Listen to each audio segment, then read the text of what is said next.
Hi, this is Rhonda and Brian, back to you again, talking about portfolio management. And today we're going to talk about discipline versus governance. And so there's a difference between the two, and there's a difference behavior when people are under discipline versus governance. So if we look at our slide, we see discipline is really defined as something where people are not obeying just a law, but they're accepting and imposing upon themselves a way of behaving. Whereas governance is almost like policing. There's oversight. There's something being pushed on people as a way they need to act or behave or operate. And it's not necessarily accepted. It's something that's coming externally from the outside and being imposed on somebody. Whereas discipline is self-imposed and it's accepted as a way I want to behave or operate or work in a certain environment. And so when it comes to those two things, of course, the one we want to see the most is discipline. Because when you have discipline where people accept a way of behaving because they believe in it or they see the value in it, then they can regulate themselves and they can make decisions themselves that are the right decisions in terms of how best to do things rather than being governed. So let me give you an example of this. So many, many years ago, I worked in a technical support group, and we had governance put on the group in terms of our response time to customers.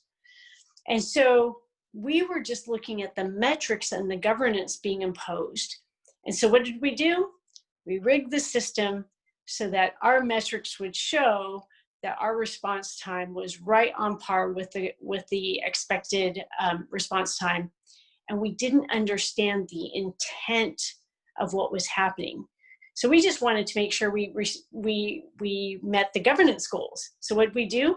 We did the clicks and acceptance of calls in a way that we met the criteria. We met the governance, we met the response time, but we didn't meet the intent of what that was trying to achieve with increased customer satisfaction and increased customer success on dealing with their technical issues. And so we rigged the systems and our metrics looked great, but guess what? We never achieved the intent of what they were trying to achieve through those response time governance that was being imposed. Brian, what are your thoughts on this? I think you're absolutely spot on. The natural consequence of governance is compliance. People will do the minimum to demonstrate that they're meeting the letter of the law, but oftentimes you do not obtain the quality outcomes that you actually desire. So we should try to use governance only for reporting purposes. I need to get certain information in a certain way to make sure I can make decisions. And so we have to report things the same way so that it has the same meaning. But when you're looking at outcomes and the actual work that's done, you really want to try to get discipline. And this is important because you want people that really care about the intent that you're trying to achieve and not just meeting the letter of the law to get people off their back. And that's important. It's an important cultural issue. If you have people looking at governance, you want to change that culture so that they're disciplined. They're actually striving for what are the standards that we can actually attain that will actually help us to become more effective and more efficient in our organization.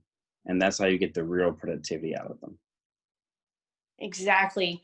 So when you're looking at governance versus discipline, you really want to look at people who can discipline themselves. And you want to look at adopting discipline within the organization so that the organization and individuals become self-regulating. You don't need the governance if people can regulate themselves to do the right thing naturally because they understand the benefit of doing it and they want to do it. So they try to do it, and you don't need that top-down governance coming into play. And so if you hire people and coach people to have that naturally self-regulating discipline, you just create a happier work environment. People are happier to work there because they don't feel like they're being policed, and they just have the natural desire to want to meet the intent of of the goals that are happening or the outcomes that you're trying to achieve. And you don't have to have that governance. Now, there are certain cases where you might need a little governance in place in order to have the right reporting, as you mentioned. But for the most part, whenever possible, you want to instill discipline rather than governance, because you're going to have better outcomes from a work perspective and a work environment with people just being able to self-regulate and adopt the right processes and the right procedures because they've disciplined themselves. Well, I think you've heard it here, folks. Another episode complete on discipline versus governance. And so we're going to sign off here, and we'll catch you later for another installment.